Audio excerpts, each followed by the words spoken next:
Hi friends, BJP ಹಿರಿಯ ನಾಯಕರಲ್ಲಿ BS Yediyurappa ಮತ್ತು ಕೆಎಸ್ ಈಶ್ವರಪ್ಪ ಪ್ರಮುಖರು.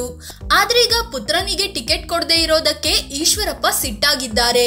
ಶಿವಮೊಗ್ಗದಲ್ಲಿ ಬಿವೈ ರಾಘವೇಂದ್ರ ವಿರುದ್ಧ ಪಕ್ಷೇತರವಾಗಿ ಕಣಕ್ಕೆ ಇಳಿತೀನಿ ಅಂತ ಘೋಷಿಸಿದ್ದಾರೆ. ಹಾಗಾದ್ರೆ ಯಡಿಯೂರಪ್ಪ ಮತ್ತು ಈಶ್ವರಪ್ಪ ಇವರಿಬ್ಬರಲ್ಲಿ ಯಾರು ಬೆಸ್ಟ್? ಹೆಚ್ಚು ಸಲ ವಿನ್ ಆಗಿರೋದು ಯಾರು? ಓದಿರೋದು ಎಷ್ಟು? ಇಬ್ಬರ ಮಕ್ಕಳು ಏನ್ ಮಾಡ್ತಿದ್ದಾರೆ? ಆಸ್ತಿಯಲ್ಲಿ ಯಾರು ಮುಂದಿದ್ದಾರೆ? ಇಬ್ಬರ ಸಮುದಾಯ ಯಾವುದು? ಯಾರು ಪವರ್ಫುಲ್? ಎಲ್ಲವನ್ನು ಈ ವಿಡಿಯೋದಲ್ಲಿ ಹೇಳ್ತೀವಿ. ಅದಕ್ಕೂ ಮುನ್ನ ನೀವಿನ್ನು ನಮ್ಮ ಚಾನೆಲ್ಗೆ ಸಬ್ಸ್ಕ್ರೈಬ್ ಆಗಿಲ್ಲ ಅಂದ್ರೆ ಈ ಕೂಡಲೇ ಆಗಿ ಪಕ್ಕದ ಗಂಟೆ ಗುರುತಿನ ಮೇಲೆ ಕ್ಲಿಕ್ ಮಾಡಿ. ಜನನ ಮತ್ತು ಬಾಲ್ಯ. ಯಡಿಯೂರಪ್ಪ 1943ರ ಫೆಬ್ರವರಿ 27ರಂದು ಮಂಡ್ಯ ಜಿಲ್ಲೆಯ ಕೆಆರ್ ಪೇಟೆ ತಾಲೂಕಿನ ಬೂಕನಕೆರೆಯಲ್ಲಿ ಜನಿಸಿದ್ರು. ನಂತರ ಕೆಲಸಕ್ಕಾಗಿ ಶಿವಮೊಗ್ಗಕ್ಕೆ ಬಂದ್ರು. ಕೆಎಸ್ ಈಶ್ವರಪ್ಪ ಕೂಡ ಶಿವಮೊಗ್ಗದಲ್ಲಿ ಜನಿಸಲಿಲ್ಲ. ಬಳ್ಳಾರಿಯಲ್ಲಿ 1948ರ ಜೂನ್ 10ರಂದು ಹುಟ್ಟಿದ್ರು. ಆದ್ರೆ 1950ರಲ್ಲಿ ಶಿವಮೊಗ್ಗಕ್ಕೆ ಬಂದು ನೆಲೆಸಿದ್ರು. ವಯಸ್ಸಿನಲ್ಲಿ ಯಾರು ದೊಡ್ಡವರು? ಬಿಎಸ್ ಯಡಿಯೂರಪ್ಪಗೆ 80 ವರ್ಷ ವಯಸ್ಸಾಗಿದೆ. ಅದೇ ರೀತಿ ಕೆಎಸ್ ಈಶ್ವರಪ್ಪಗೆ 75 ವರ್ಷ ವಯಸ್ಸಾಗಿದೆ. ಯಡಿಯೂರಪ್ಪಗಿಂತ ಈಶ್ವರಪ್ಪ 5 ವರ್ಷ ಸಣ್ಣವರು. ಶಿಕ್ಷಣದಲ್ಲಿ ಯಾರು ಮುಂದೆ?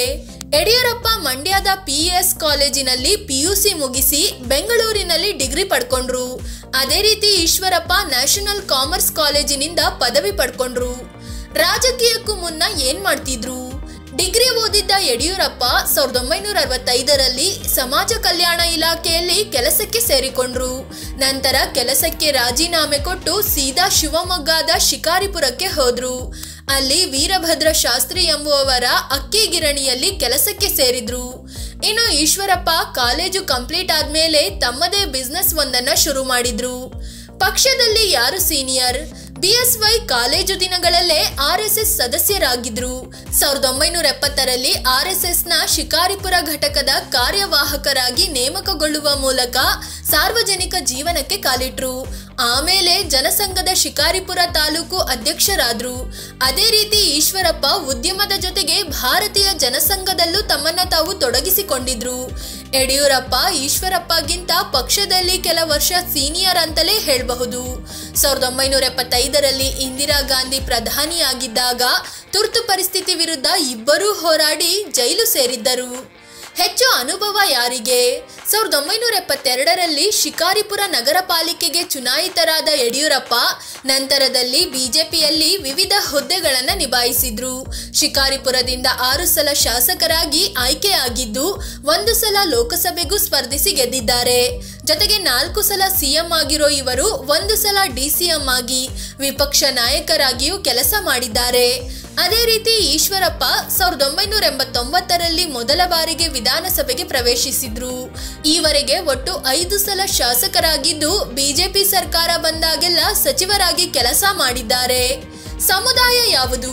ಬಿಎಸ್ ಯಡಿಯೂರಪ್ಪ ಲಿಂಗಾಯತ ಸಮುದಾಯಕ್ಕೆ ಸೇರಿದವರಾಗಿದ್ದು ತಮ್ಮ ಸಮುದಾಯದಲ್ಲಿ ದೊಡ್ಡ ಹಿಡಿತ ಹೊಂದಿದ್ದಾರೆ. ಆದ್ರೆ ಈಶ್ವರಪ್ಪ ಕುರುಬ ಸಮುದಾಯಕ್ಕೆ ಸೇರಿದ್ರು ಅಷ್ಟಾಗಿ ಹಿಡಿತ ಹೊಂದಿಲ್ಲ. ಪಕ್ಷ ನಿಷ್ಠೆಯಲ್ಲಿ ಯಾರು ಮುಂದೆ?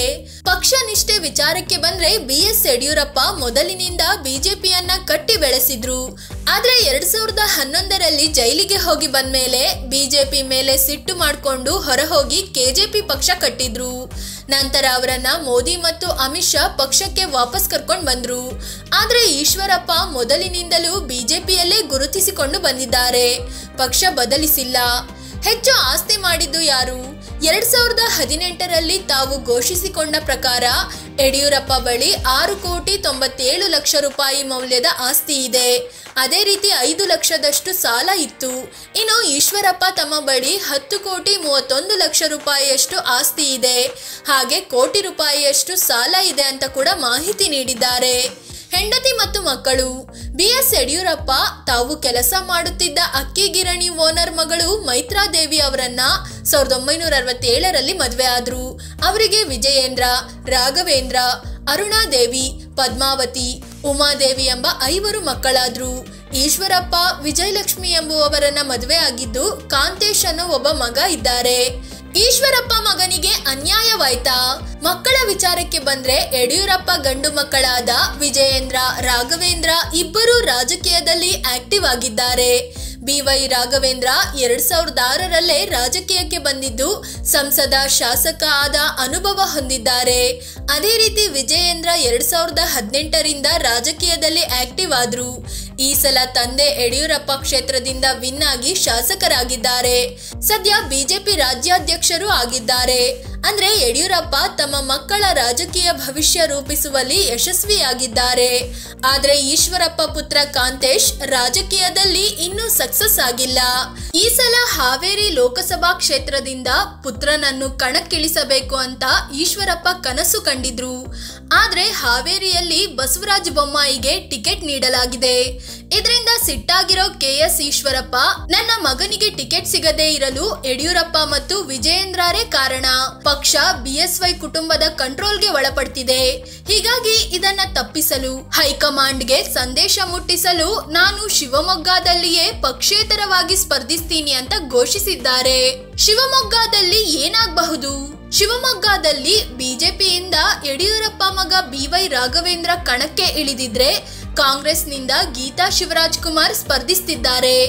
ಈ ನಡುವೆ ಈಶ್ವರಪ್ಪ ಪಕ್ಷೇತರವಾಗಿ ಸ್ಪರ್ಧಿಸಿದ್ರೆ ಬಿಜೆಪಿಯ ಒಂದಷ್ಟು ಮತಗಳು ಈಶ್ವರಪ್ಪ ಪಾಲಾಗಲಿದೆ. ಇದರಿಂದ ರಾಘವೇಂದ್ರಗೆ ತಕ್ಕ ಮಟ್ಟಿನ ಹಿನ್ನಡೆ ಆಗೋದಂತೂ ಸುಳ್ಳಲ್ಲ. ಫ್ರೆಂಡ್ಸ್, ಇದು ರಾಜ್ಯ ಬಿಜೆಪಿಯ ಜೋಡೆತ್ತುಗಳಾದ BS ಯಡಿಯೂರಪ್ಪ ಮತ್ತು KS ಈಶ್ವರಪ್ಪ ಬಗ್ಗೆ ತಿಳಿಸಿಕೊಡೋ ಪ್ರಯತ್ನ. ಈ ಬಗ್ಗೆ ನಿಮಗೇನ್ ಅನ್ಸುತ್ತೆ? ಇಬ್ಬರಲ್ಲಿ ಯಾರು ಬೆಸ್ಟ್? ಕಾಮೆಂಟ್ ಮಾಡಿ ಹೇಳಿ. ಅದೇ ರೀತಿ ನೀವಿನ್ನೂ ನಮ್ಮ ಚಾನಲ್ಗೆ ಸಬ್ಸ್ಕ್ರೈಬ್ ಆಗಿಲ್ಲ ಅಂದ್ರೆ ಈ ಕೂಡಲೇ ಆಗಿ ಪಕ್ಕದ ಗಂಟೆ ಗುರುತಿನ ಮೇಲೆ ಕ್ಲಿಕ್ ಮಾಡಿ. ಧನ್ಯವಾದ.